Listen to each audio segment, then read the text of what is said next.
एक महिला sub inspector रात के लगभग 11 से 12 बजे के बीच नशे में धुत होके अपने कमरे पे पहुंचती है। जैसे ही अपने कमरे पे पहुंचती है, दरवाजे की बेल रिंग को जब बजाती है तो घर के भीतर से घर का जो नौकर होता है दरवाजा खोलता है। बाकी जैसे ही घर का नौकर दरवाजा खोलता है, ये जो इंस्पेक्टर है उसके कॉलर को पकड़ती है और सीधे घसीटते हुए अपने बेडरूम में लेके जाती है। इसके बाद वहां जो घिनौना कृत्य होता है वाकई शर्मसार कर देने वाला होता है। दरअसल जो महिला इंस्पेक्टर होती है उस घर के नौकर के साथ लगातार शारीरिक संबंध बनाने लगती है और ये सिलसिला रात भर चलते रहता है। बाकी जैसे ही कुछ समय बीतता है, इसमें दो कत्ल होते हैं। आखिर ऐसा क्या होता है, तो इसको जानने के लिए, इसको समझने के लिए हमारे साथ वीडियो में अंत तक बने रहिएगा। नमस्कार, मैं सावित्री यादव यस के वारदात में आप सभी का स्वागत करती हूँ। उम्मीद है यस के वारदात तक की सारी फैमिली अच्छी होगी, अपना ख्याल रख रही होगी। आज मैं जिस सच्ची घटना को लेके आप लोगों के बीच हाजिर हुई हूँ, बेहद हैरान कर देने वाली है, बेहद परेशान कर देने वाली है। और मैं बात कर रही हूँ आंध्र प्रदेश का एक जिला लगता है रंगारेड्डी, यहीं की रहने वाली जो कि किरण राव, इसके माता पिता, एक छोटा सा परिवार रहता है। किरण राव जितनी की खूबसूरत उतने ही पढ़ने लिखने में तेज तर रहा। बाकी वो जैसे ही 10वीं की पढ़ाई पूरी करती है, अपने इलाके से कुछ दूर पे उसका एडमिशन होता है। वहां अपनी पढ़ाई को तो जारी रखती है, बाकी जो उसके शौक रहते हैं वो बड़े ही अलग रहते हैं। उसी जिस स्कूल में ये 11वीं की पढ़ाई कर रही होती है, उसी स्कूल में उसकी मुलाकात एक लड़के से होती है जिसका की नाम रौनक होता है।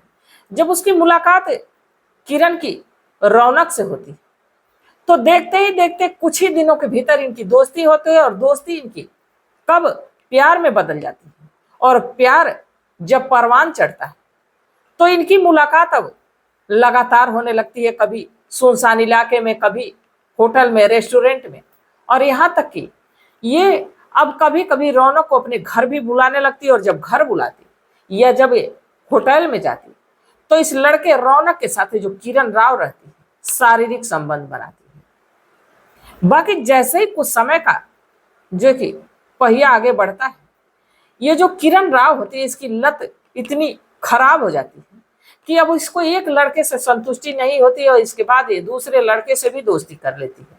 और ये रौनक के साथ तो रहती, बाकी दूसरे लड़के के साथ भी अब शारीरिक संबंध बनाने लगती है। अब इससे भी इसका मन उठता है तीसरे लड़के को, चौथे लड़के को, पांचवें लड़के को। अब इस तरह इसके शारीरिक संबंध लगभग 10 लड़के से हो जाते हैं। बाकी इस चीज की भनक अब उसके घर वाले, उसके माता पिता को लगने लगती। माता पिता बड़े चिंतित। अब वो सोचते हैं कि किरण राव की कहीं शादी कर दी जाए। बाकी इस पे किरण राव जो कि विरोध करती है, कहती है कि नहीं, मैं पढ़ना चाहती हूँ, कुछ बनना चाहती हूँ, पढ़ने लिखने में बेहद तेज तर्राक रहती है। अब जैसे ही इसका ग्रेजुएशन कंप्लीट होता है, ये फॉर्म अप्लाई करती है और संयोग इतना बढ़िया रहता है कि ये पहली बार ही परीक्षा पास करती है। इसके बाद सब इंस्पेक्टर के पद पे तैनात होती है। और जैसे ही ये सब इंस्पेक्टर के पद पे तैनात होती है, अब तो इन लड़कों से इसका साथ छूटता है। इसके बाद जहां पोस्टिंग होती है वहां वो जब जाती है तो वहां अब एक अधिकारी से इसका संपर्क होता है। और जब उससे संपर्क होता है, जो अधिकारी होता है वो शादीशुदा होता है। इस बात को किरण राव जान भी रही थी बखूबी कि ये शादीशुदा। इसके बाद भी उससे बातचीत को आगे बढ़ाती है और एक दिन उसके साथ भी फिजिकल होती है। ये सिलसिला लगातार चल रहा होता है, तभी उस अधिकारी का ट्रांसफर कहीं और हो जाता है। इसके बाद ये जो सब इंस्पेक्टर है अपने ही थाने के एक कांस्टेबल से दोस्ती करती है और इसके बाद उससे शारीरिक संबंध बनाने लगती है।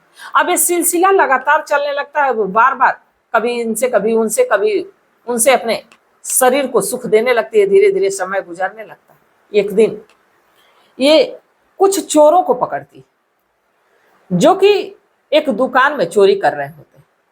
जब थाने लाती है तो 2-3 चोर को तो कोई ना कोई छुड़ाने आता है, उनको छुड़ा के लेके चला जाता है। बाकी एक चोर जिसका नाम श्रीधर होता है। श्रीधर जो है कि बिल्कुल सीधा साधा दिख रहा था, बाकी कर तो रहा था चोरी, जिसकी उम्र लगभग 25 साल थी। वो किरण राव से कहता है कि मैडम ऐसा है कि मेरे घर में कोई है नहीं कि जो मुझे छुड़ाने आएगा, मुझसे जो बन पड़ेगा मैं वो करूंगा, पर अब चोरी नहीं करूंगा, मुझे छोड़ दीजिए, ये मेरी लास्ट गलती होगी। बाकी जो किरण राव होती है उस लड़के को देखते ही उस लड़के पे इस कदर फिदा होती है कि कहती है कि मैं छोड़ूंगी तब जब तुम हमारी बात को मानोगे। जो श्रीधर रहता है कहता है कि मैं आपकी हर बात को मानूंगा, जैसे आप कहेंगी वैसे करूंगा। इसके बाद उस लड़के को थाने से छोड़ती और सीधे अपने घर लेके जाती है। और जब घर लेके जाती है तो एक बार इस चोर यानी इस श्रीधर के साथ फिजिकल होती है, शारीरिक संबंध बनाती है। और ये सिलसिला एक बार नहीं, लगभग रात भर में दर्जनों बार होता है। और इसकी इतनी लत खराब थी कि अब लगातार लोगों के साथ ऐसे ही कर रही थी, लोगों के साथ शारीरिक संबंध बना रही थी। अब बाकी धीरे धीरे कुछ महीने का वक्त गुजरता है।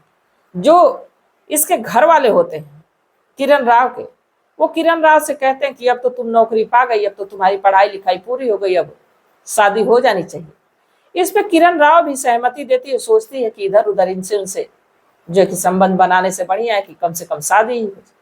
हामी भर देती है। तभी एक लड़का जिसका नाम बालकृष्ण होता है और पेशे से वो इंजीनियर होता है।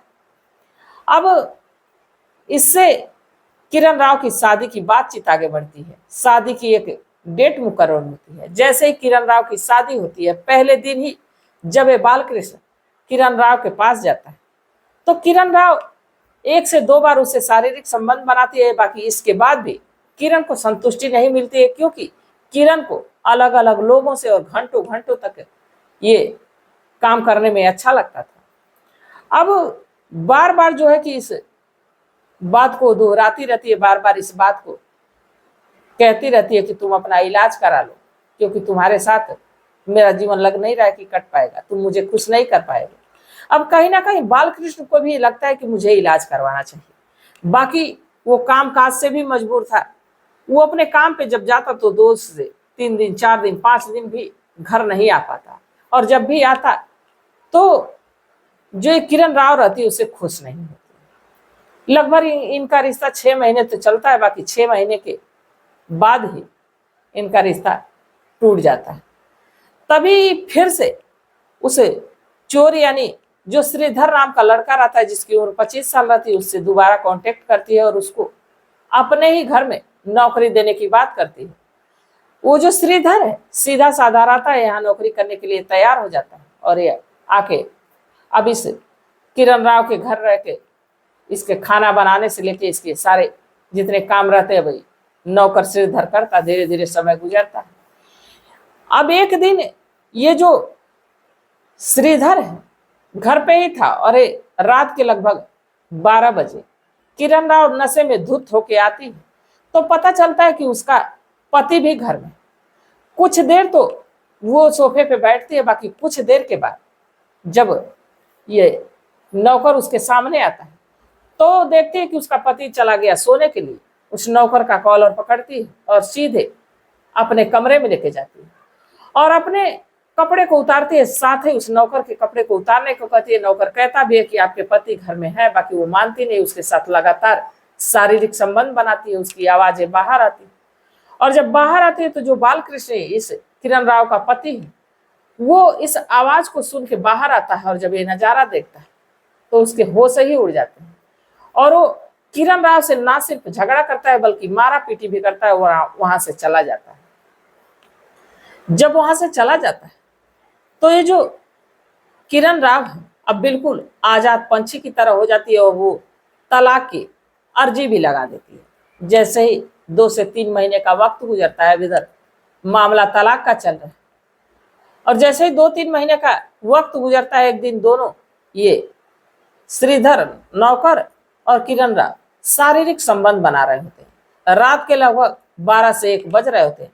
तभी इनके घर में 3-4 लोग आते हैं और जब 3-4 लोग आते हैं तो ना सिर्फ सामान लूटते हैं बल्कि ताबड़तोड़ इन पे फायरिंग भी करते हैं, जिसमें कि श्रीधर की घटना स्थल पे ही मौत हो जाती है। बाकी जो ये किरण राव होती है। इसको गोली पैरों में लगती है और कुछ ही देर के बाद चीखने चिल्लाने की आवाज, शोर को सुन के जो मोहल्ले के लोग हैं वो आते हैं, इकट्ठा हो जाते हैं। इसके बाद आनंद फानन में किरण राव को हॉस्पिटल ले जाया जाता है, जहाँ इलाज होता है। किरण राव तो ठीक हो जाती है। बाकी अब इसका सारा इल्जाम उसके पति पे लगता है, और जब पति पे लगता है तो सीसीटीवी कैमरे खंगाले जाते हैं, कॉल डिटेल चेक की जाती है, तो पता चलता है कि इसमें उसके पति का ही हाथ था, इनको मरवाना चाहता था। इसलिए अब बालकृष्ण को जेल हो जाती है। जैसे ही वो जेल जाता है, 8 से 9 महीने जेल में रहता है। बाकी जैसे 8 से 9 महीने का वक्त गुजरता है, जमानत पे वो बाहर आ जाता है। और जब जमानत पे बाहर आता है तो कुछ ही समय वो जमानत पे बाहर भी रह पाता है, क्योंकि कुछ ही समय के बाद एक रोड एक्सीडेंट में उसकी मौत हो जाती है। और ये रोड एक्सीडेंट में जो है कि उसकी मौत को तो दिखाया जाता है, बाकी उसको किसी ने बड़ी ही बेरहमी से मरवा दिया। तो अब ये जो किरण राव है, इसका तो कुछ अता पता है नहीं। इसको प्रशासन के लोग ढूंढने की कोशिश में लगे हुए। बाकी बालकृष्ण बेवजह मारा गया, जिसमें किरण राव की इतनी बड़ी गलती थी। बाकी फिर भी किरण राव अपने रसूख के दम पे, अपने वहदे के दम पे इस घिनौने खेल को खेलती रही। तो इसमें किस हद तक किरण राव दोषी, और अगर जो किरण राव मिल जाती तो क्या उसको सजा मिलनी चाहिए।